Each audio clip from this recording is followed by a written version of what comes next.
나는 짐입니다. 가족에게, 세상에게, 이 모든 것에게. 이 말을 입 밖으로 꺼내지 못한 채 속으로만 삼키며 살아가는 시간이 얼마나 깁니까? 아픈 몸을 이끌고 하루를 버티는 것만으로도 벅찬데 그보다 더 무거운 것은 자신을 향한 미안함입니다.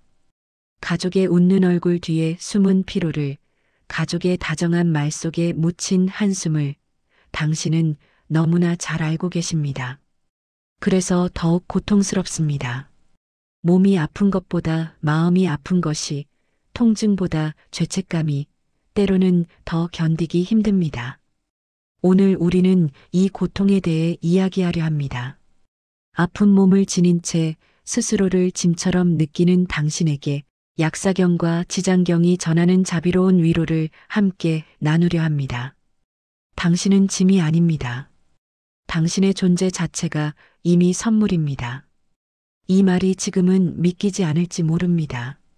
하지만 이 시간을 함께 걷다 보면 당신의 마음 한구석에 작은 빛이 스며들 것입니다.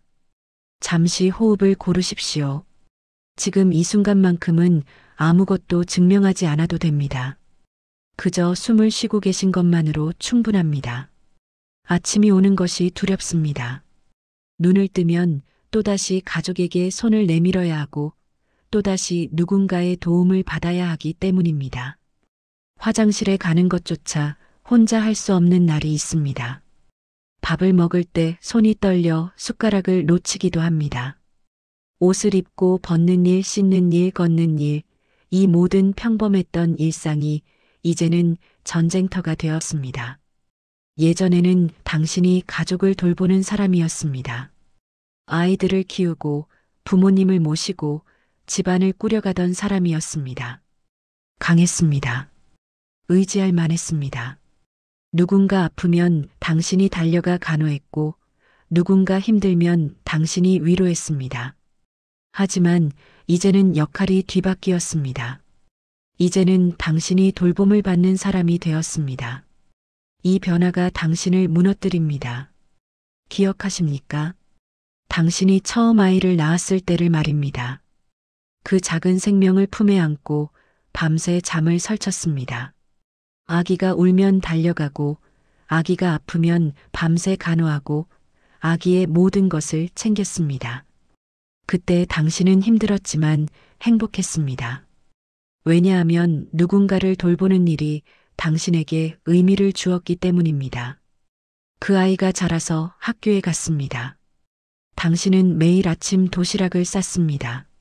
아이가 좋아하는 반찬을 넣고 사랑한다는 쪽지를 넣고 정성을 다해 준비했습니다. 학교에서 돌아온 아이가 엄마, 오늘 도시락 정말 맛있었어라고 말하면 그 말 한마디에 하루의 피로가 녹아내렸습니다. 당신은 필요한 사람이었습니다. 아이가 대학에 갔습니다. 멀리 떨어진 도시로 보내는 날 당신은 울었습니다. 하지만 자랑스러웠습니다. 내가 잘 키워서 이렇게 훌륭하게 자랐다는 뿌듯함이 있었습니다. 주말마다 전화가 오면 아이의 목소리를 듣는 것만으로도 행복했습니다. 엄마, 나 잘 지내. 걱정하지 마. 그 말을 들으면 안심이 되었습니다. 아이가 결혼했습니다. 또 한 번 울었습니다. 이제 정말 다 컸구나. 이제 내 손을 떠나는구나 싶었습니다. 하지만 여전히 당신은 필요한 사람이었습니다. 명절이 되면 자식들이 모여들었고 당신은 그들을 위해 음식을 준비했습니다. 손주가 태어났습니다. 당신은 다시 한번 할머니로서, 할아버지로서 새로운 역할을 맡았습니다. 그런데 언제부턴가 몸이 말을 듣지 않기 시작했습니다. 처음에는 사소한 것들이었습니다. 계단을 오르는 것이 힘들어지고 무거운 것을 들기가 어려워지고 오래 서 있으면 다리가 아팠습니다. 나이가 들면 다 그런 거지라고 생각했습니다. 대수롭지 않게 여겼습니다. 하지만 증상은 점점 심해졌습니다. 병원에 갔습니다. 의사는 여러 검사를 했고 결과가 나왔습니다. 병명을 들었습니다. 그 순간 세상이 무너지는 것 같았습니다. 이제 어떻게 되는 거지? 나는 이제 어떻게 살아야 하지? 두려움이 밀려왔습니다. 처음에는 혼자 감당하려고 했습니다. 가족에게 걱정을 끼치고 싶지 않아서 괜찮은 척 했습니다. 아픈 것을 숨기고 힘든 내색을 하지 않으려 애썼습니다. 하지만 병은 숨길 수 없었습니다. 점점 더 많은 도움이 필요해졌고 결국 가족들이 알게 되었습니다. 아들이 당신을 부축해 침대에서 일으켜 세울 때 그 손길이 얼마나 조심스러운지 느껴집니다. 딸이 당신의 식사를 챙기며 엄마 천천히 드세요라고 말할 때 그 목소리에 담긴 걱정이 들립니다. 며느리가 당신의 빨래를 하고 사위가 당신을 병원에 모셔다 드리고 손주들이 할머니 할아버지 방문을 조심스럽게 노크합니다. 이 모든 것이 고마우면서도 괴롭습니다. 내가 없었으면 이 아이들이 얼마나 편했을까? 이런 생각이 밤마다 찾아옵니다. 천장을 바라보며 혼자 눈물을 흘립니다. 소리내어 울 수도 없습니다. 가족이 들을까봐, 가족을 더 걱정시킬까봐 이불을 입에 물고 소리 없이 웁니다. 당신의 눈물은 아픔 때문만이 아닙니다. 그보다 더 깊은 곳에서 솟아나는 미안함, 부끄러움, 자책 때문입니다. 밤은 길고 어둡습니다. 시계를 봅니다. 새벽 2시입니다. 온 집안이 고요합니다. 가족들은 모두 잠들었습니다. 하지만 당신은 잠을 이룰 수 없습니다. 몸이 아파서이기도 하지만 마음이 더 아파서입니다. 어둠 속에서 생각은 끝없이 이어집니다. 내가 이렇게 아프지만 않았어도 아들이 승진했을 텐데, 나를 돌보느라 야근을 못하고 출장을 못 가고 기회를 놓쳤어. 이런 생각을 합니다. 아들은 한 번도 그런 말을 하지 않았습니다. 오히려 괜찮아요, 아버지. 회사 일보다 아버지가 더 중요하죠라고 말했습니다. 하지만 당신은 압니다. 그 말 뒤에 숨은 희생을 압니다. 딸도 마찬가지입니다. 딸은 결혼을 늦췄습니다. 엄마를 두고 어떻게 시집을 가요라고 말했습니다. 당신은 아니야, 내 인생을 살아야지라고 말했지만 딸은 고개를 저었습니다. 이제 딸의 나이도 적지 않습니다. 당신 때문에 딸의 인생이 멈춰서 있는 것 같아 가슴이 아픕니다. 며느리와의 관계도 조심스럽습니다. 며느리는 친절합니다. 항상 웃으며 당신을 대합니다. 하지만 당신은 알고 있습니다. 며느리도 힘들다는 것을, 며느리도 자신의 친정 부모를 돌보고 싶을 텐데, 시댁 부모를 돌보느라 그러지 못한다는 것을 압니다. 며느리가 친정에 가는 날이면 당신은 안도하면서도 슬픕니다. 저 사람도 나 때문에 얼마나 답답할까? 손주들을 보는 것도 이제는 편하지 않습니다. 예전에는 손주가 오면 그렇게 반가웠습니다. 손주를 안고 과자를 사주고 이야기를 들려주고 함께 놀았습니다. 하지만 이제는 손주를 안을 힘도 없습니다. 손주가 할머니 놀아줘라고 말하면 할머니가 아파서 안 되겠구나라고 말해야 합니다. 손주의 실망한 표정을 보면 가슴이 찢어집니다. 병원비가 나갈 때마다 가슴이 철렁합니다. 매달 나가는 약값, 정기검진비, 때때로 필요한 응급치료비. 이 돈들이 모이면 얼마나 큰 금액이 되는지 당신은 계산합니다. 이 돈으로 손주 학원비를 낼 수 있을 텐데, 이 돈으로 아들 차를 바꿔줄 수 있을 텐데, 이 돈으로 딸 결혼 준비를 도와줄 수 있을 텐데, 이런 생각들이 머릿속을 떠나지 않습니다. 약을 먹을 때마다 약값이 얼마인지 생각하게 됩니다. 이 작은 알약 하나가 얼마인지, 이 주사 한 대가 얼마인지 계산하게 됩니다. 그리고 그 금액이 쌓여가는 것을 보며 죄책감을 느낍니다. 내가 아프지만 않았어도 이 돈을 쓰지 않아도 됐을 텐데. 간병인을 쓰자는 이야기가 나왔습니다. 가족들이 모여서 회의를 했습니다. 엄마 혼자 두기 불안하니까 낮에라도 간병인을 쓰는 게 어떨까? 아들이 말했습니다. 딸도 동의했습니다. 하지만 당신은 고개를 저었습니다. 아니야, 괜찮아. 내가 할 수 있어. 사실은 할 수 없습니다. 하지만 간병인 비용이 또 나간다는 것이 부담스러워서 거절했습니다. 가족들은 이해하지 못합니다. 엄마, 왜 그러세요? 간병인이 있으면 훨씬 편할 텐데. 하지만 당신은 설명할 수 없습니다. 이미 충분히 많은 돈을 쓰고 있는데 더 쓸 수 없다고, 이미 충분히 짐이 되고 있는데 더 부담을 줄 수 없다고 말할 수 없습니다. 그래서 그냥 괜찮아. 내가 관리할 수 있어라고 말합니다. 하지만 관리할 수 없습니다. 어느 날 화장실에 가다가 넘어졌습니다. 크게 다치지는 않았지만 일어날 수가 없었습니다. 한참을 바닥에 누워 있다가 겨우 소리를 질렀습니다. 여보, 여보. 배우자가 달려왔습니다. 당신을 일으켜 세우려다가 그분도 비틀거렸습니다.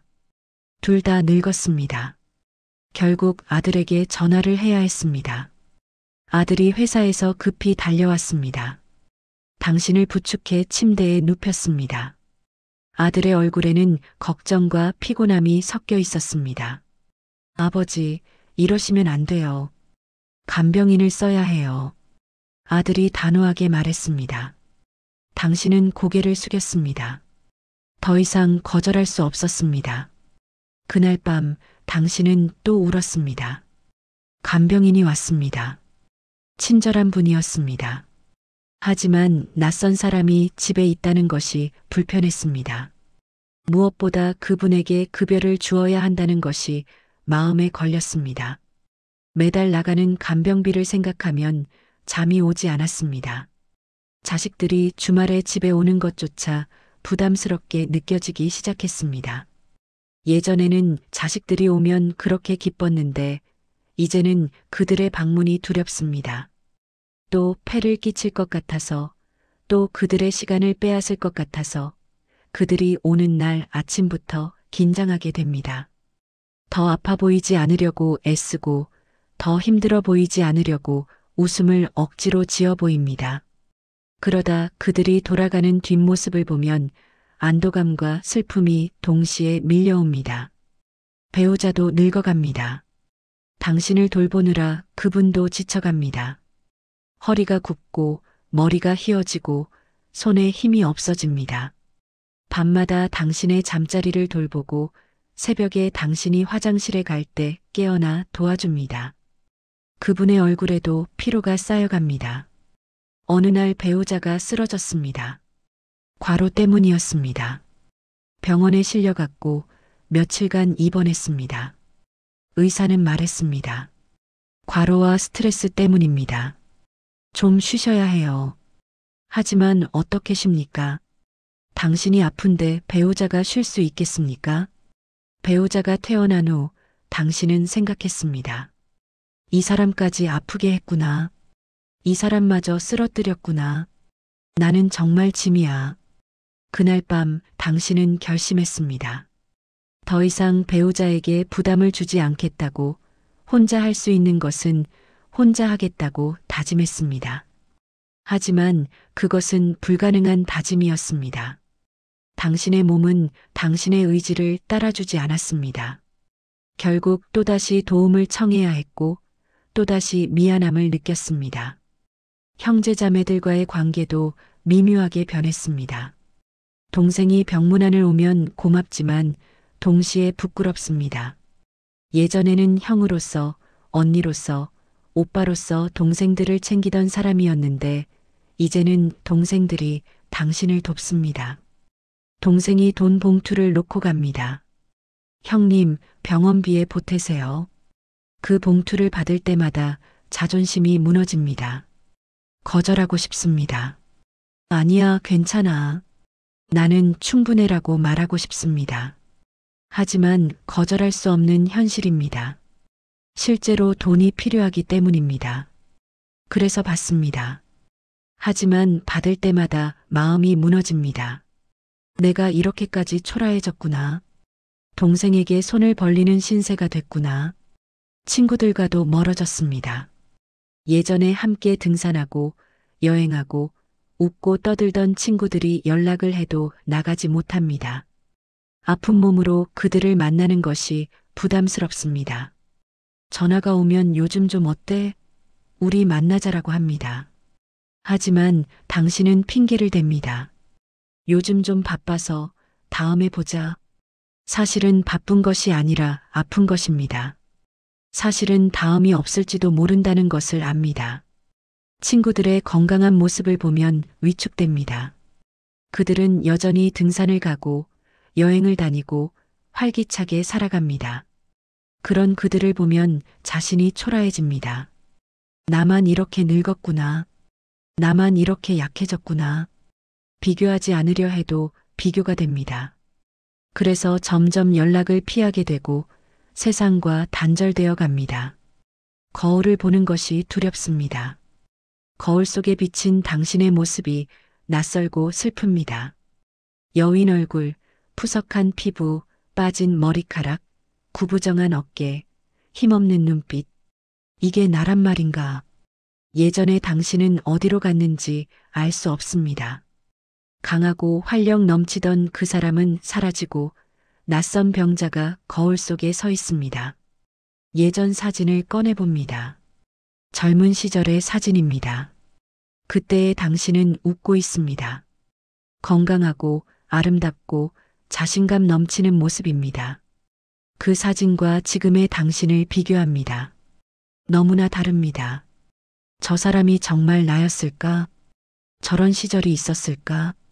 믿기지 않습니다. 과거는 점점 멀어지고 현재는 너무 무겁고 미래는 보이지 않습니다. 밤이 가장 힘듭니다. 낮에는 가족 앞에서 버틸 힘이라도 있지만 밤이 되면 모든 방어막이 무너집니다. 어둠 속에서 통증은 더 예리해지고 생각은 더 어두워집니다. 시계를 봅니다. 새벽 3시입니다. 아직도 긴 밤이 남았습니다. 내가 언제까지 이렇게 살아야 하나. 차라리 빨리 끝났으면. 이런 생각이 고개를 듭니다. 무서운 생각입니다. 하지만 자꾸만 듭니다. 이렇게 사는 것이 과연 사는 것일까? 이렇게 가족에게 짐이 되면서 버티는 것이 과연 의미가 있을까? 이런 질문들이 끊임없이 머릿속을 맴돕니다. 그리고 곧 그 생각조차 죄책감으로 바뀝니다. 자식들 두고 어떻게 그런 생각을 하나? 손주들도 있는데 어떻게 그럴 수 있나? 나는 참 이기적인 사람이야. 자기 자신을 비난합니다. 죽고 싶다는 생각을 한 것에 대해 스스로를 질책합니다. 그렇게 악순환이 계속됩니다. 통증 자체보다 더 아픈 것은 이 마음의 무게입니다. 몸의 통증은 약으로 조금이나마 완화할 수 있습니다. 진통제를 먹으면 잠시나마 통증이 가라앉습니다. 하지만 마음의 통증은 어떤 약으로도 낫지 않습니다. 자신이 무용하다는 느낌, 자신이 짐이라는 생각, 자신의 존재가 다른 사람들에게 고통을 준다는 확신, 이것들이 당신의 영혼을 갉아먹습니다. 때로는 자식들의 대화를 엿듣게 됩니다.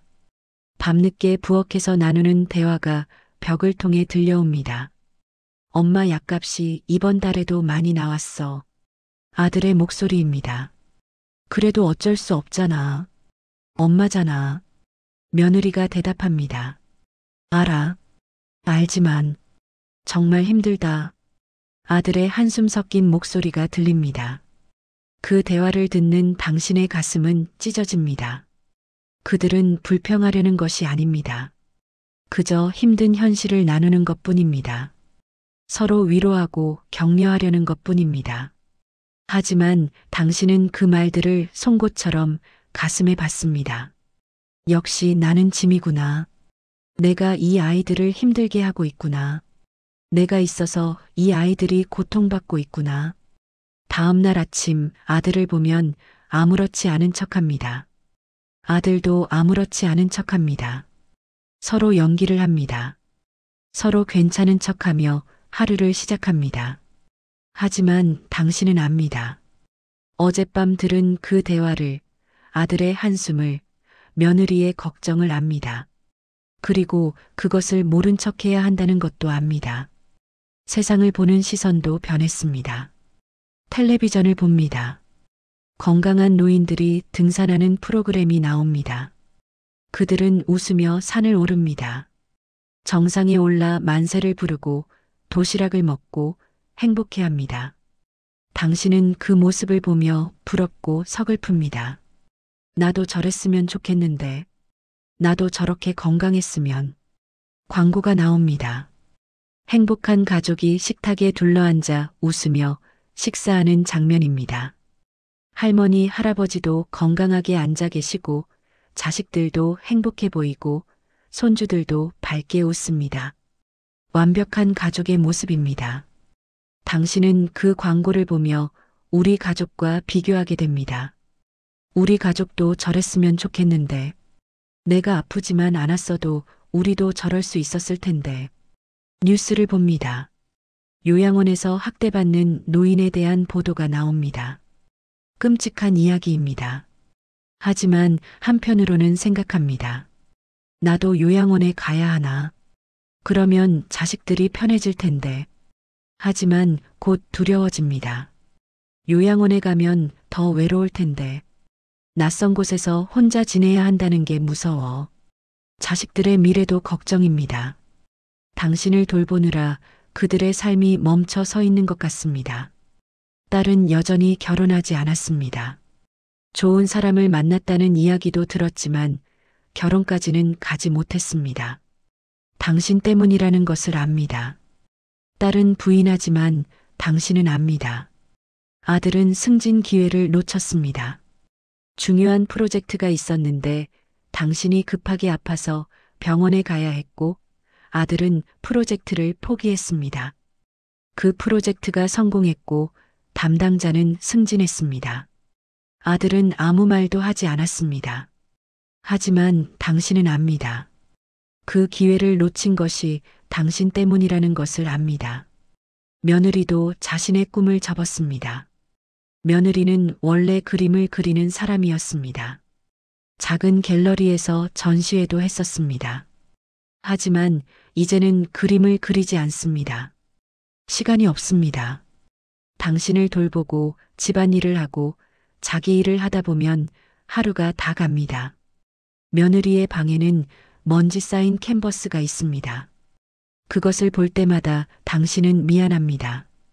이 모든 것이 당신 때문이라는 생각이 듭니다. 실제로 그런지는 중요하지 않습니다. 당신의 마음이 그렇게 믿고 있다는 것이 문제입니다.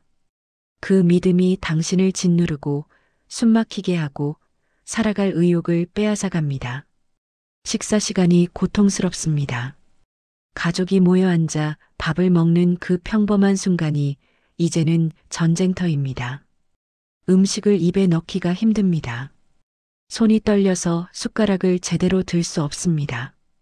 음식이 입 밖으로 흘러내리기도 합니다. 아들이 재빨리 냅킨으로 닦아줍니다. 괜찮아요, 아버지. 하지만 괜찮지 않습니다. 당신은 부끄럽고 창피합니다.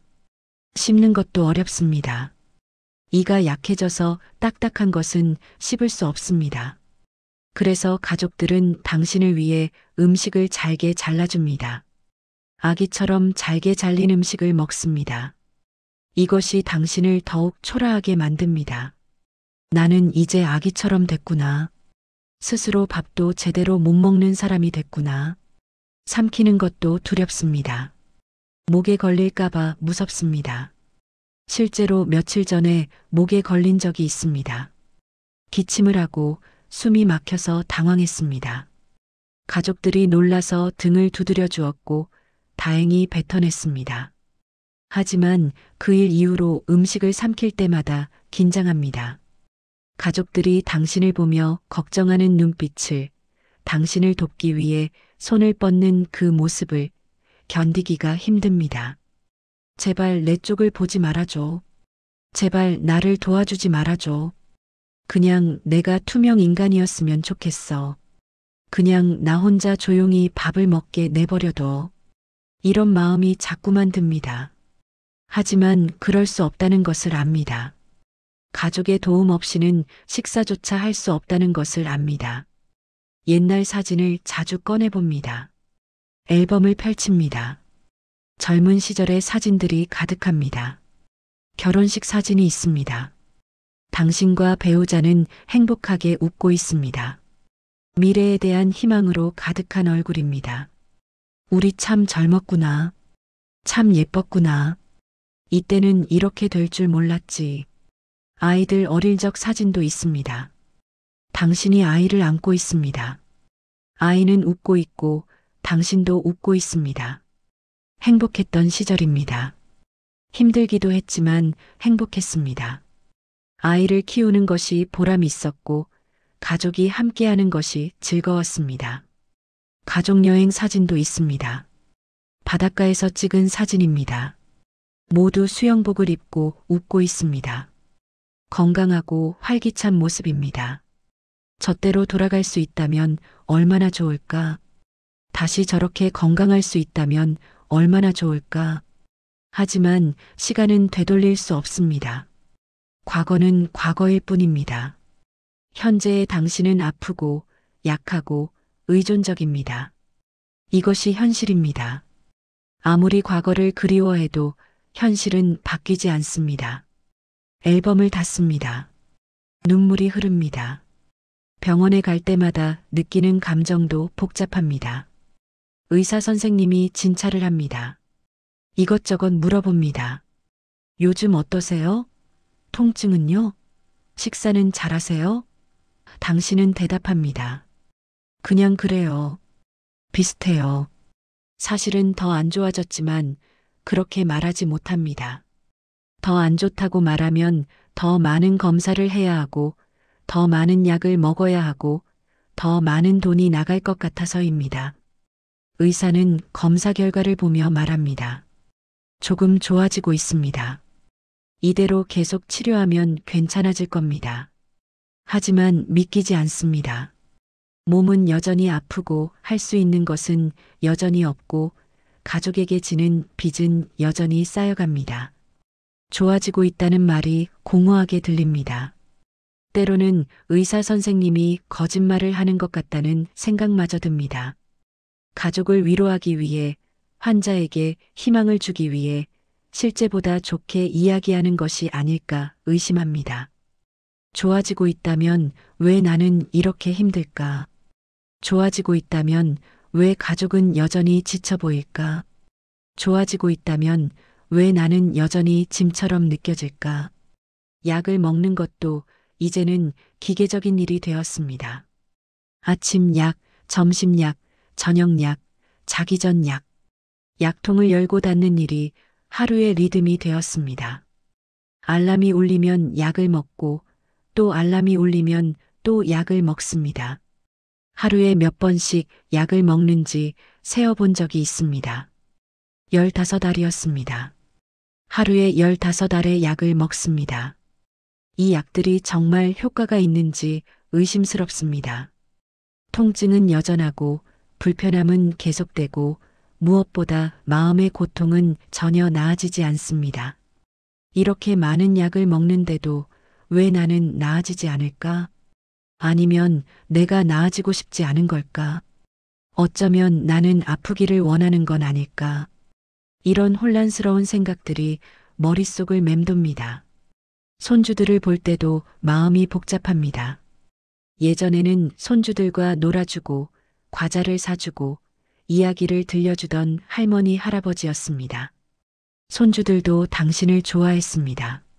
할머니 하고 달려와서 안기곤 했습니다. 하지만 이제는 손주들이 당신을 조심스러워합니다. 손주가 방문합니다. 엄마 손을 잡고 들어옵니다. 당신을 봅니다. 하지만 예전처럼 달려오지 않습니다. 조심스럽게 다가옵니다. 할머니 안녕하세요. 공손하게 인사합니다. 예전에 그 자연스러움이 없습니다. 당신과 손주 사이에 보이지 않는 벽이 생겼습니다. 할머니 아파요? 손주가 조심스럽게 묻습니다. 아이의 이 순진한 질문이 당신의 가슴을 찢습니다. 아니야, 안 아파. 할머니 괜찮아. 거짓말을 합니다. 손주에게 걱정을 끼치고 싶지 않아서입니다. 하지만 아이는 다 압니다. 할머니가 예전 같지 않다는 것을, 할머니가 많이 힘들어한다는 것을 압니다. 아이의 눈에는 걱정이 어려 있습니다. 할머니, 저 안아줄 수 있어요? 손주가 묻습니다. 당신은 팔을 벌립니다. 손주가 조심스럽게 안깁니다. 하지만 예전처럼 꽉 안지 못합니다. 힘이 없어서입니다. 손주를 안고 있는 것조차 힘듭니다. 잠시 후 손주를 놓아줍니다. 손주는 엄마에게로 갑니다. 당신은 그 뒷모습을 보며 슬픕니다. 내가 더 이상 손주에게 좋은 할머니가 아니구나. 이웃 사람들을 만나는 것도 피하게 됩니다. 복도에서 이웃을 만나면 어색합니다. 요즘 좀 어떠세요? 라는 인사치레가 고문처럼 느껴집니다. 뭐라고 대답해야 할까요? 좋습니다라고 거짓말을 할까요? 아니면 힘듭니다라고 솔직하게 말할까요? 어느 쪽도 편하지 않습니다. 거짓말을 하면 외로워집니다. 아무도 당신의 진짜 상태를 모릅니다. 모두가 당신이 괜찮다고 생각합니다. 하지만 당신은 괜찮지 않습니다. 이 격차가 당신을 더욱 고립시킵니다. 하지만 솔직하게 말하면 동정받는 것 같아 자존심이 상합니다. 아이고, 많이 힘드시겠어요. 같은 말을 듣고 싶지 않습니다. 그래서 점점 사람들을 피하고 집 안에만 갇혀 지냅니다. 밖에 나가는 것이 두렵습니다. 사람들의 시선이 무섭습니다.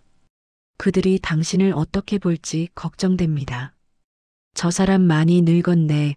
저 사람 아프구나. 같은 생각을 할 것 같습니다. 그런 시선을 받고 싶지 않아서 집에만 있습니다.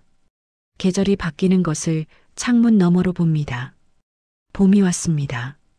창밖으로 꽃이 피는 것이 보입니다. 벚꽃이 만발했습니다. 예쁩니다. 하지만 슬픕니다. 저 꽃을 직접 보러 갈 수 없습니다. 창문 너머로 보는 것이 전부입니다.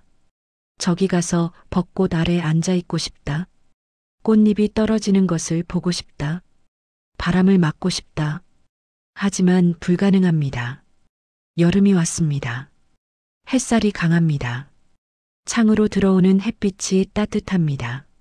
손을 뻗어 햇빛을 만져봅니다. 따뜻합니다. 하지만 그것뿐입니다. 밖으로 나가서 온몸으로 햇살을 느낄 수 없습니다. 바다에 가고 싶습니다. 모래를 밟고 싶습니다. 파도 소리를 듣고 싶습니다. 하지만 그것은 이제 꿈입니다. 가을이 왔습니다. 단풍이 들었습니다. 창밖에 나무가 붉게 물들었습니다. 아름답습니다. 예전에는 이맘때면 단풍놀이를 갔었습니다. 가족들과 함께 산에 올라가서 단풍을 보고 도토리를 주었습니다. 행복했던 기억입니다. 하지만 이제는 그럴 수 없습니다. 창문 너머로 보는 것으로 만족해야 합니다. 겨울이 왔습니다. 눈이 내립니다. 하얀 눈이 세상을 덮습니다. 조용합니다. 평화롭습니다. 손을 뻗어 창문을 만집니다. 차갑습니다. 바깥은 춥겠구나 생각합니다. 예전에는 눈 오는 날이 좋았습니다. 눈사람을 만들고 눈싸움을 하고 즐거웠습니다. 하지만 이제는 그저 추울 것 같다는 걱정만 듭니다. 이렇게 사계절이 지나갑니다. 창문 너머로 세상이 변하는 것을 봅니다. 하지만 당신은 변하지 않습니다. 여전히 아프고 여전히 방 안에 갇혀 있고 여전히 짐처럼 느껴집니다. 시간은 흐르지만 당신의 상황은 나아지지 않습니다. 오히려 더 악화되는 것 같습니다. 밤마다 반복되는 질문이 있습니다. 내가 왜 살아야 하지? 내 삶에 무슨 의미가 있지? 나는 누구에게도 도움이 되지 못하는데. 나는 그저 짐일 뿐인데. 왜 나는 아직도 살아있지? 이 질문에 답을 찾지 못합니다. 예전에는 명확했던 삶의 이유가 이제는 흐릿해졌습니다. 자식을 키워야 한다는 이유는 이제 없습니다. 자식들은 이미 다 컸습니다. 일을 해야 한다는 이유도 없습니다. 당신은 이미 은퇴했습니다. 그렇다면 무엇을 위해 살아야 할까요? 무엇이 당신을 살아가게 해야 할까요? 답을 찾을 수 없습니다. 남은 것은 그저 하루하루를 버티는 것 뿐입니다. 주변 사람들은 쉽게 말합니다. 긍정적으로 생각하세요. 건강해지실 거예요. 포기하지 마세요. 희망을 가지세요. 이런 말들이 위로가 되지 않습니다. 오히려 당신을 더 고립시킵니다. 그들은 당신의 고통을 모릅니다. 매일 밤 느끼는 절망을, 아침마다 일어나는 것조차 힘든 무기력함을, 거울을 볼 때마다 느끼는 자기 혐오를 그들은 이해하지 못합니다. 그들은 건강합니다. 그들은 자유롭게 움직일 수 있습니다. 그들은 아픔을 모릅니다. 그러니 쉽게 말합니다. 긍정적으로 생각하세요. 하지만 어떻게 긍정적으로 생각합니까? 매일 통증과 싸우고, 매일 가족에게 미안해하고, 매일 자신을 짐처럼 느끼는데 어떻게 긍정적으로 생각합니까? 기도도 해봤습니다. 부처님께, 하느님께, 누구든 들어주실 분께 빌어봤습니다. 제발 낫게 해주세요. 제발 이 고통에서 벗어나게 해주세요. 아니면 차라리 편히 보내주세요. 간절히 빌었습니다. 하지만 기도는 응답받지 못하는 것 같습니다. 여전히 아프고, 여전히 힘들고, 여전히 짐스럽습니다. 신도 나를 버렸구나. 부처님도 나를 잊으셨구나. 나는 정말 아무에게도 필요 없는 존재구나. 이런 생각마저 듭니다. 영적으로도 버림받은 것 같습니다. 육체도 아프고 마음도 아프고 이제는 영혼마저 병든 것 같습니다. 모든 것이 무너졌습니다. 하지만 여기서 잠시 멈춰 서십시오. 깊은 숨을 한번 쉬십시오. 지금까지 당신이 느낀 모든 감정, 모든 고통, 모든 절망을 저는 압니다. 그것들이 얼마나 진짜인지, 얼마나 무거운지 압니다. 당신의 고통을 가볍게 여기거나 무시하려는 것이 아닙니다. 오히려 그 고통을 온전히 인정하고자 합니다. 당신이 느끼는 이 모든 감정이 자연스럽습니다. 아픈 몸을 가진 사람이 이런 감정을 느끼는 것은 당연합니다. 당신은 이상한 사람이 아닙니다. 당신은 나약한 사람도 아닙니다. 당신은 단지 고통받고 있는 인간일 뿐입니다. 이제 우리는 다른 관점에서 이 상황을 바라보려 합니다. 약사경과 지장경의 가르침을 통해 당신이 짐이 아니라는 것을, 당신의 존재가 여전히 의미 있다는 것을 함께 발견하려 합니다. 약사경에는 약사열애의 12가지 큰 서원이 담겨 있습니다. 약사열애는 동방 정유리 세계의 부처님이십니다.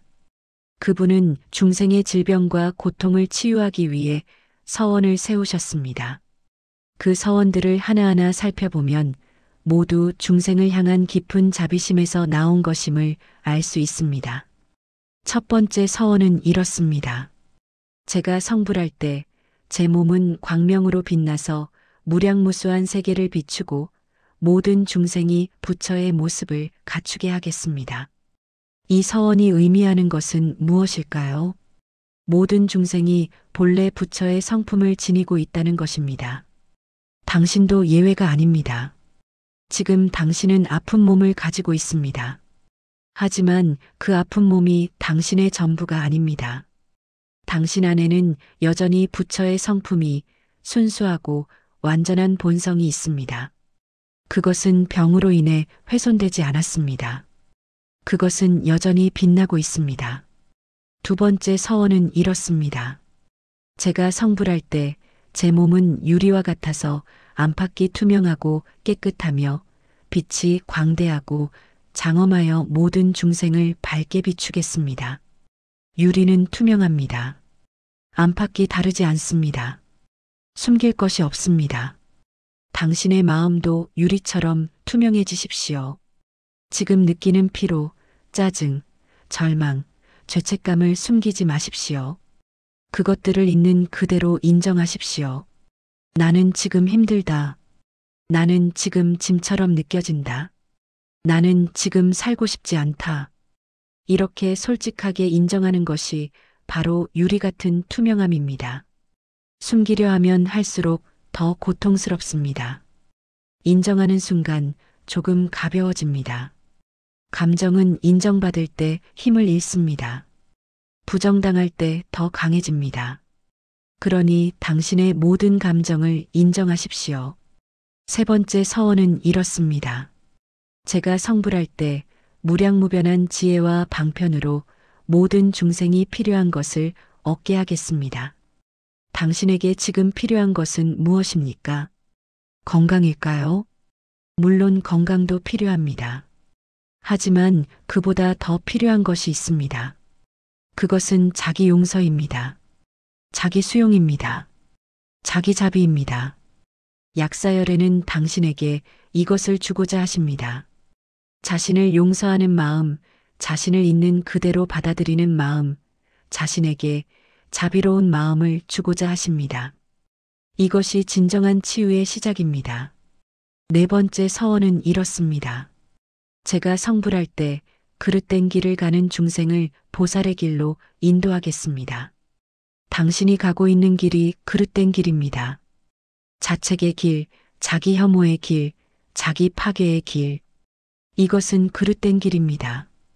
약사열애는 당신을 이 길에서 구해내어 자비의 길, 수용의 길, 치유의 길로 인도하고자 하십니다. 다섯 번째 서원은 이렇습니다.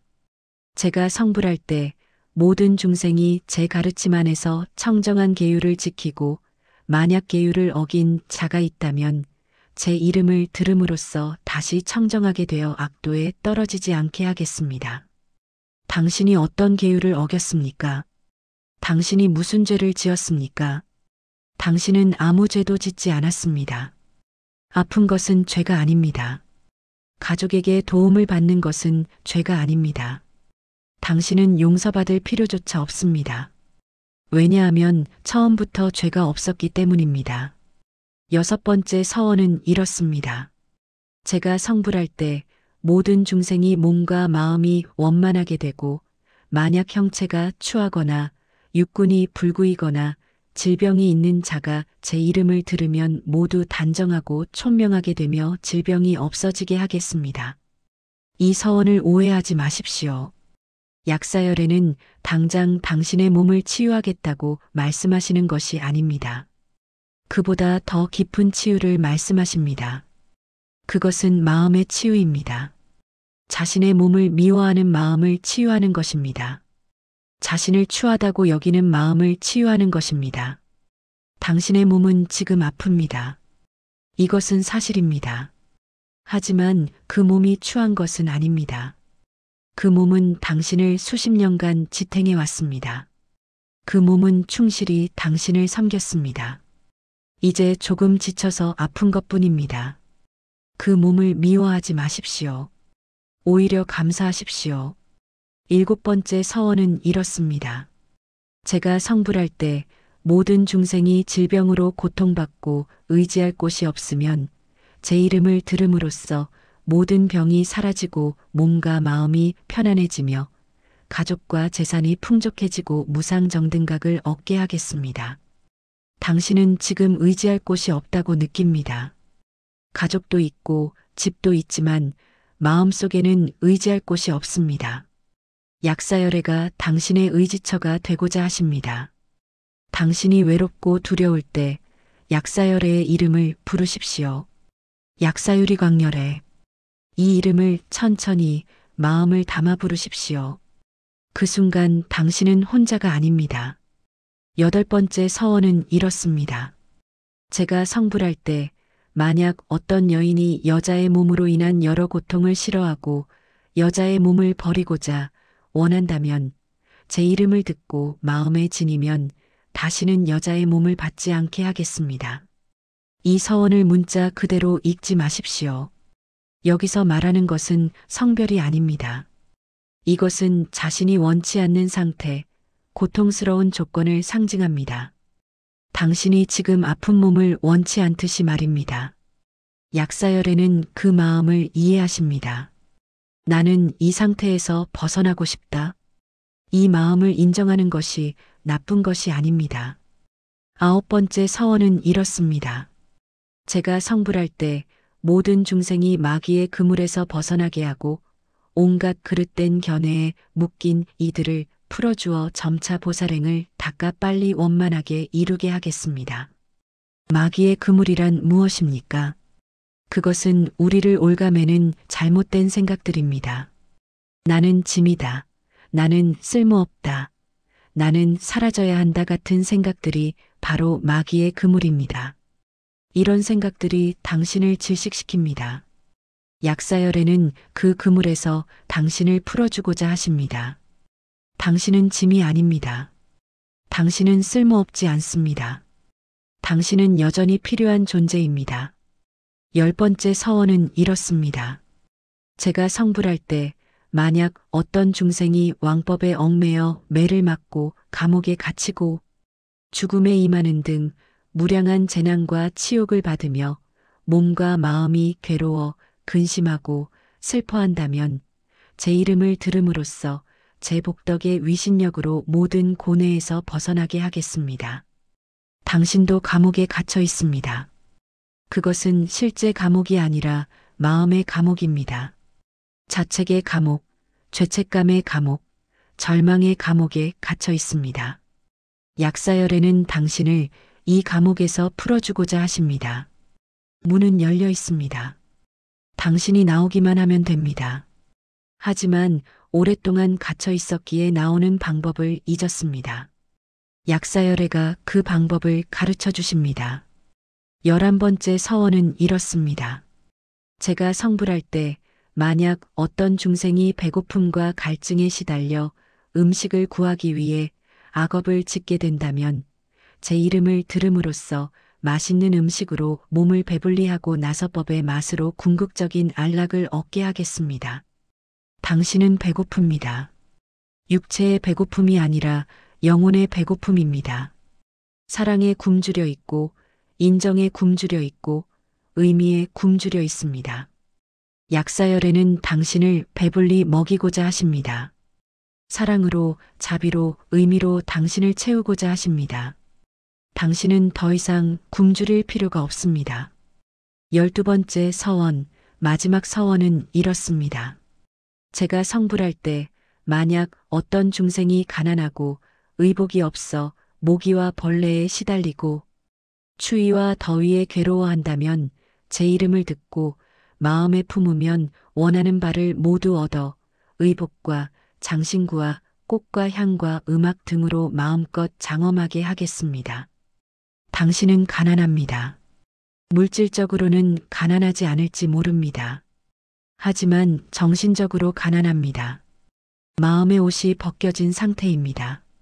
번아웃이라는 추위에 떨고 있고 죄책감이라는 벌레에 물리고 있습니다.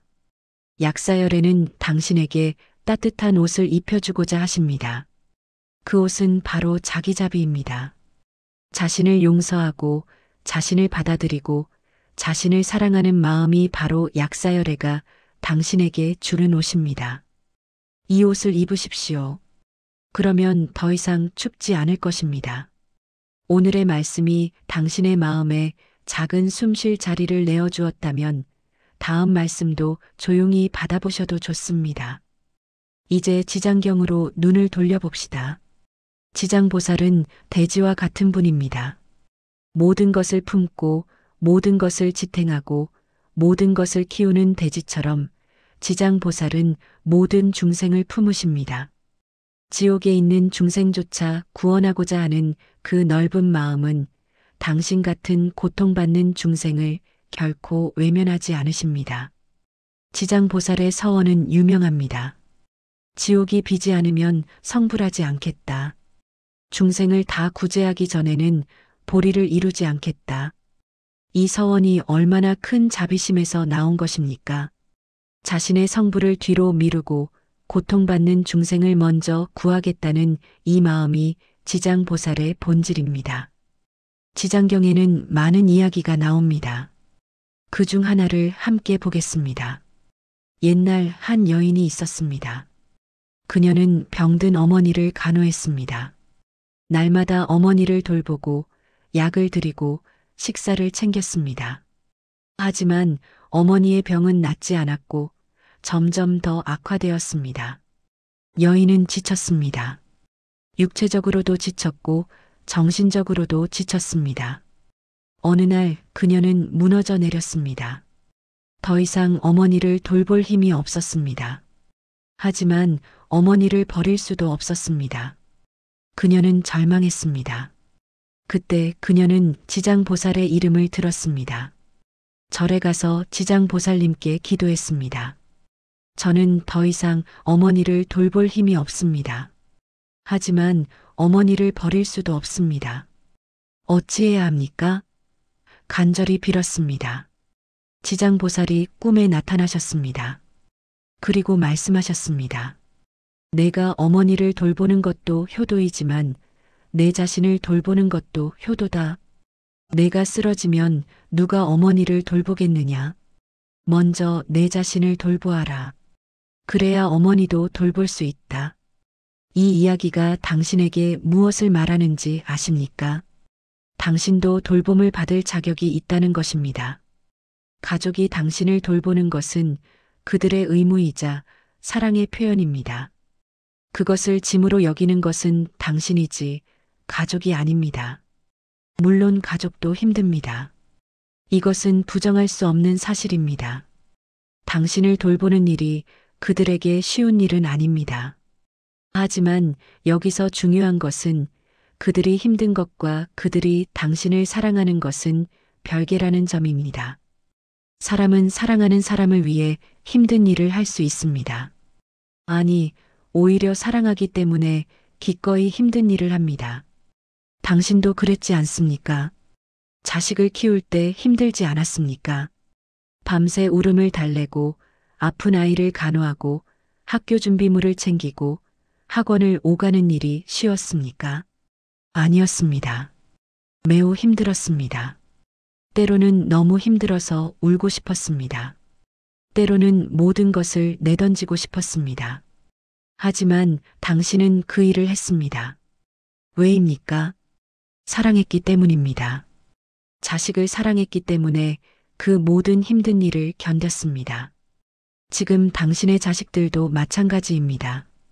그들은 힘들지만 당신을 사랑하기 때문에 기꺼이 그 힘든 일을 합니다. 이것을 짐으로 생각하지 마십시오. 이것은 사랑의 순환입니다. 당신이 과거에 그들에게 베푼 사랑이 지금 돌아오고 있는 것입니다. 지장경은 또한 말합니다. 부모를 공경하고 섬기는 자는 큰 복을 짓는다. 당신의 자식들은 지금 큰 복을 짓고 있습니다. 당신을 돌봄으로써 그들은 자비와 인내와 사랑을 배우고 있습니다. 이것은 그들의 영혼을 성숙시키는 귀한 경험입니다. 당신은 도구가 아니라 스승입니다. 당신의 존재 자체가 가르침입니다. 아픈 당신을 보며 자식들은 배웁니다. 삶의 무상함을, 건강의 소중함을, 가족의 의미를, 사랑의 깊이를 배웁니다. 당신이 없었다면 그들은 이것들을 배울 기회가 없었을 것입니다. 그러니 당신의 존재는 여전히 가치 있고 여전히 의미 있으며 여전히 필요합니다. 지장보살의 또 다른 가르침을 봅시다. 지장경에는 이런 구절이 있습니다. 한 번의 선한 마음이 무량한 공덕을 낳는다. 당신이 지금 자신을 용서하고 받아들이려는 이 마음, 이것이 바로 선한 마음입니다. 이 마음 하나가 당신의 삶을 변화시킬 것입니다. 천천히 변화할 것입니다. 당장 내일 모든 것이 달라지지는 않을 것입니다. 하지만 조금씩, 한 걸음씩 당신의 마음이 가벼워질 것입니다. 자책이 줄어들고 죄책감이 녹아내리고 자기 자비가 자라날 것입니다. 지장보살은 또한 말씀하십니다. 고통받는 중생을 보면 그냥 지나치지 말라. 작은 위로라도, 작은 도움이라도 베풀어라. 이 가르침을 자신에게도 적용하십시오. 고통받는 자신을 보면서 그냥 지나치지 마십시오. 작은 위로라도, 작은 자비라도 베푸십시오.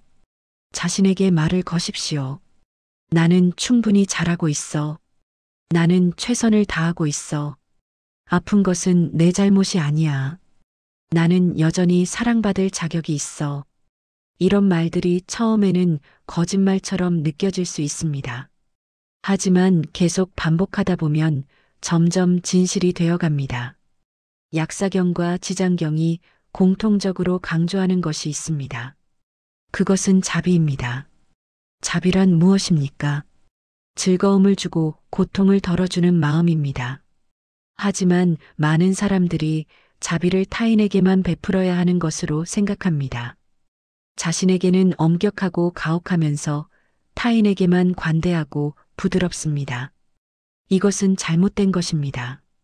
진정한 자비는 자신에게서 시작됩니다. 자신을 사랑하지 못하는 사람이 어떻게 타인을 사랑할 수 있겠습니까? 자신에게 자비롭지 못한 사람이 어떻게 타인에게 자비로울 수 있겠습니까? 지금 이 순간 자신에게 자비를 베푸십시오. 아픈 몸을 미워하지 마십시오. 오히려 그 몸에게 감사하십시오. 그 몸은 지금까지 당신을 수십 년간 지탱해 왔습니다. 그 몸은 당신이 걷고 먹고 숨쉬고 사랑하고 살아갈 수 있게 해주었습니다. 이제 조금 지쳐서 아픈 것뿐입니다. 당신의 몸에게 말하십시오. 고마워. 지금까지 정말 수고 많았어. 이제 조금 아프지. 괜찮아. 천천히 쉬어도 돼. 나는 내가 완벽하지 않아도 사랑해. 이렇게 몸과 대화를 나누십시오. 처음에는 이상하게 느껴지지만 계속하다 보면 몸과 마음이 조금씩 화해하기 시작합니다. 약사경의 가르침 중 가장 중요한 것은 수용입니다. 현실을 있는 그대로 받아들이는 것입니다. 당신은 지금 아픕니다. 이것은 변하지 않는 사실입니다. 이것을 부정하거나 싸우는 것은 더 큰 고통만 만들 뿐입니다. 대신 수용하십시오. 그래, 나는 지금 아파. 그리고 그것은 괜찮아. 이렇게 받아들이는 순간 이상한 일이 일어납니다. 고통이 조금 가벼워집니다. 완전히 사라지지는 않지만 견딜만해집니다. 왜 그럴까요? 싸우지 않기 때문입니다. 고통과 싸우는 것은 파도와 싸우는 것과 같습니다. 파도를 막으려고 하면 더 큰 파도가 몰려옵니다. 하지만 파도를 받아들이고 함께 흐르면 파도는 당신을 덮치지 않고 당신을 통과해 지나갑니다. 당신의 고통도 마찬가지입니다. 고통을 밀어내려 하지 마십시오. 오히려 그것을 받아들이십시오. 지장보살의 가르침 중 하나는 동체대비입니다. 모든 중생이 하나로 연결되어 있다는 깨달음입니다. 당신이 고통받으면 세상도 고통받고 당신이 행복하면 세상도 행복합니다. 이것은 추상적인 말이 아닙니다. 실제로 그렇습니다. 당신이 자신을 짐으로 여기고 괴로워하면 그 고통이 가족에게도 전달됩니다. 당신의 슬픔이 그들의 슬픔이 되고 당신의 죄책감이 그들의 부담이 됩니다. 하지만 반대로 당신이 자신을 받아들이고 평화로워지면 그 평화도 가족에게 전달됩니다. 그러니 당신이 평화로워지는 것은 이기적인 일이 아닙니다. 오히려 가장 이타적인 일입니다. 당신이 자신을 사랑하고 받아들일 때 가족도 편안해집니다. 당신이 죄책감을 내려놓을 때 가족도 부담을 내려놓습니다. 이제 조금씩 실천해 봅시다. 매일 아침 눈을 뜰 때 가장 먼저 자신에게 말하십시오. 오늘도 숨 쉬고 있구나. 고마워. 이 간단한 감사가 하루를 바꿉니다. 숨을 쉴 수 있다는 것, 이것만으로도 충분히 감사할 일입니다. 많은 사람들이 오늘 아침 눈을 뜨지 못했습니다. 하지만 당신은 눈을 떴습니다. 이것이 선물입니다. 식사할 때 음식에 감사하십시오. 이 음식을 준비해 준 사람에게 감사하십시오. 이 음식을 먹을 수 있는 자신에게 감사하십시오. 씹기 힘들어도 삼키기 어려워도 그래도 먹을 수 있다는 것에 감사하십시오. 세상에는 먹을 것이 없어 굶주리는 사람들이 많습니다. 당신은 음식이 있습니다. 감사한 일입니다. 가족을 볼 때 그들에게 감사를 표현하십시오. 고마워라는 말을 자주 하십시오. 미안하다는 말보다 고맙다는 말을 더 많이 하십시오. 미안해, 내가 짐이 돼서 대신 고마워, 나를 돌봐줘서라고 말하십시오. 이 작은 변화가 관계를 바꿉니다. 미안함은 거리를 만들지만 감사는 연결을 만듭니다. 당신이 감사를 표현할 때 가족도 보람을 느낍니다. 그들의 수고가 인정받고 있다는 것을 알게 됩니다. 그들도 힘들지만 당신의 감사 한마디에 힘을 얻습니다. 밤에 잠들기 전 하루를 되돌아보십시오. 오늘 잘한 것 3가지를 떠올리십시오. 아주 작은 것이어도 좋습니다. 오늘 약을 잘 먹었다. 오늘 가족에게 고맙다고 말했다. 오늘 창밖 풍경을 감상했다 같은 것들입니다. 이렇게 자신을 칭찬하는 습관을 들이십시오. 자책하는 대신 칭찬하십시오. 자신에게 엄격한 대신 자신에게 부드러워지십시오. 당신은 이미 충분히 잘하고 있습니다. 완벽할 필요는 없습니다. 완벽한 사람은 없습니다. 그저 최선을 다하면 됩니다. 그리고 당신은 이미 최선을 다하고 있습니다. 호흡도 중요합니다. 힘들 때, 불안할 때, 죄책감이 밀려올 때 호흡에 집중하십시오. 천천히 깊게 숨을 들이쉬고 천천히 길게 내쉬십시오. 숨을 쉬는 것에만 집중하십시오. 생각은 잠시 내려놓으십시오. 들숨에 나는 평안하다라고 마음속으로 말하십시오. 날숨에 나는 놓아버린다라고 말하십시오. 이것을 몇 번만 반복해도 마음이 진정됩니다. 호흡은 항상 당신과 함께 있습니다. 언제든 돌아올 수 있는 안식처입니다. 약사열의 이름을 부르는 것도 도움이 됩니다. 약사유리 광열에 이 이름을 천천히 마음을 담아 부르십시오. 처음에는 아무 느낌이 없을 수 있습니다. 하지만 계속하다 보면 이상한 평온함이 찾아옵니다. 그 이름 속에 치유의 힘이 있습니다. 지장보살의 이름도 부르십시오. 지장보살, 무한한 자비를 지닌 그 이름이 당신의 가슴을 따뜻하게 할 것입니다. 당신은 혼자가 아닙니다. 약사열애가 함께 하시고 지장보살이 함께 하십니다. 그들의 자비가 당신을 감싸고 있습니다. 기도도 하십시오.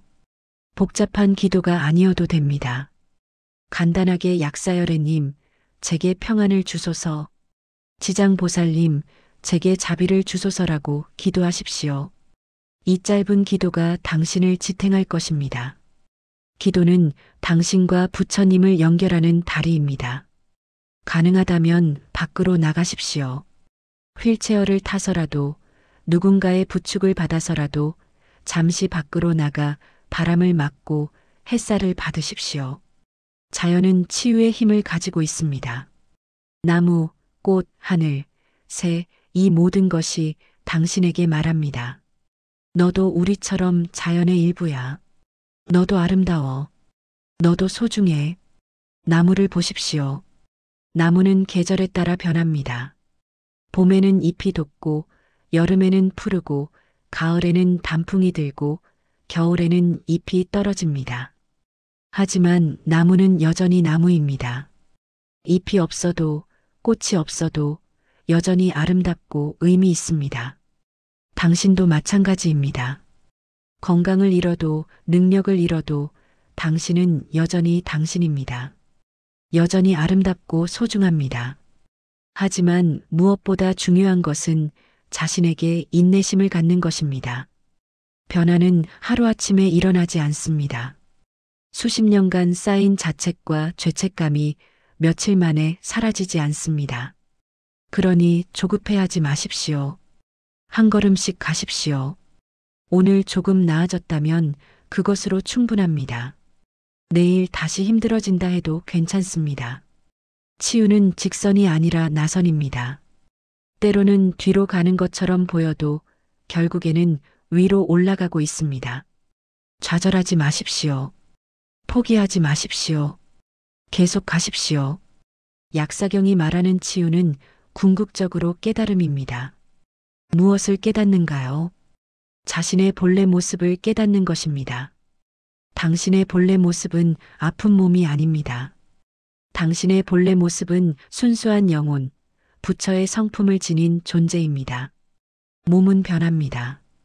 젊었다가 늙고 건강했다가 아프고 결국은 죽습니다. 하지만 당신의 본질, 당신의 영혼은 변하지 않습니다.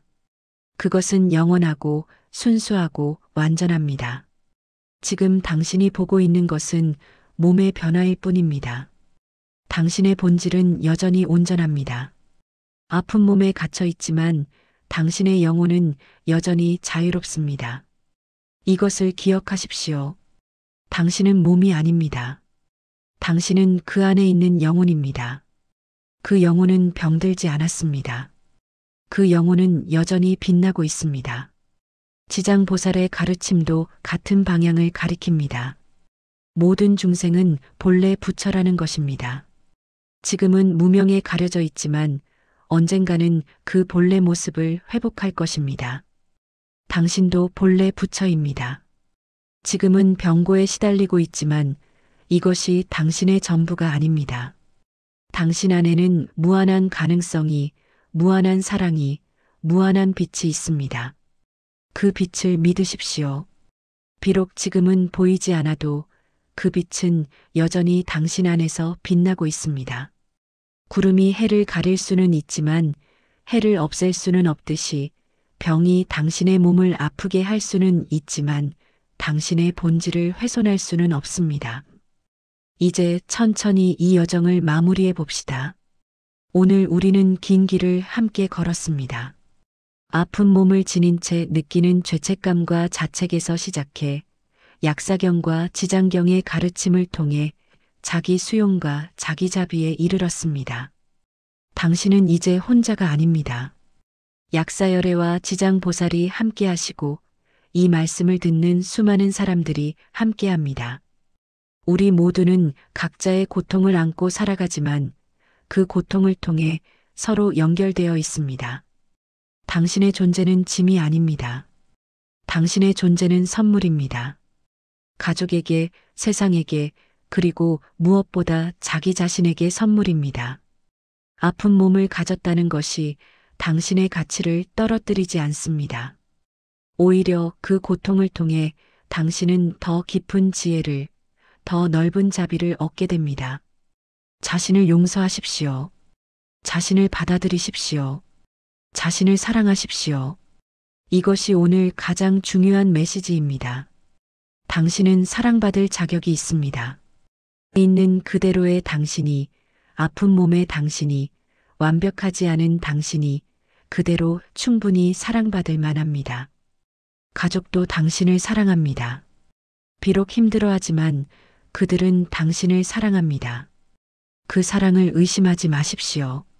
그 사랑을 받아들이십시오. 그리고 그 사랑에 감사하십시오. 당신이 그 사랑을 받아들일 때 가족도 편안해집니다. 앞으로의 날들도 쉽지는 않을 것입니다. 여전히 아픈 날이 있을 것이고 여전히 힘든 순간이 있을 것입니다. 하지만 이제 당신은 다른 시선을 가지게 되었습니다. 자신을 바라보는 자비로운 시선을 갖게 되었습니다. 그 시선을 잃지 마십시오. 다시 자책하게 될 때, 다시 죄책감이 밀려올 때 오늘의 이 말씀을 기억하십시오. 당신은 짐이 아니라 선물이라는 것을, 당신의 존재 자체가 의미 있다는 것을 기억하십시오. 이제 잠시 호흡을 정리하며 명상으로 마무리하겠습니다. 편안한 자세로 앉거나 누우십시오. 눈을 감으십시오. 천천히 깊게 숨을 들이쉬십시오. 그리고 천천히 내쉬십시오. 숨을 들이쉬며 생각하십시오. 나는 사랑받을 자격이 있다. 숨을 내쉬며 생각하십시오. 나는 짐이 아니다. 다시 들이쉬며 나는 소중한 존재다. 내쉬며 나는 용서받았다. 또다시 들이쉬며 나는 평안하다. 내쉬며 나는 자유롭다. 이 호흡을 몇 번 더 반복하십시오. 당신의 속도로, 당신의 리듬으로 호흡하십시오.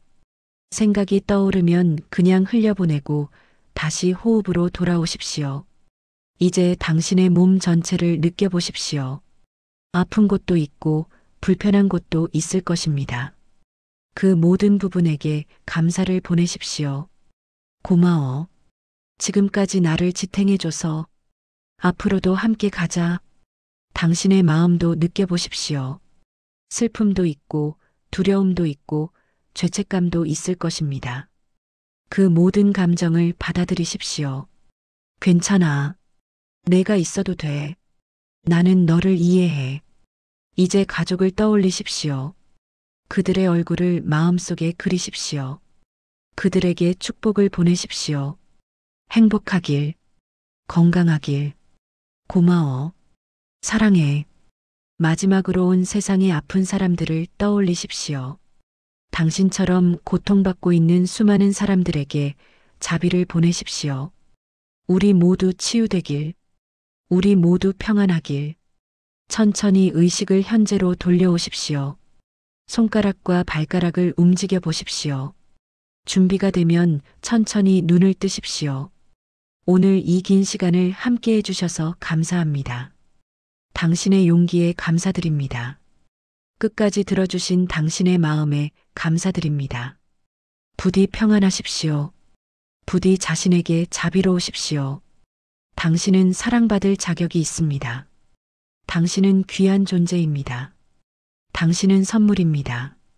약사열의 치유의 빛이 당신을 감싸기를, 지장보살의 무한한 자비가 당신과 함께하기를 기도합니다. 나무 약사유리 광열에 나무 지장보살 고맙습니다.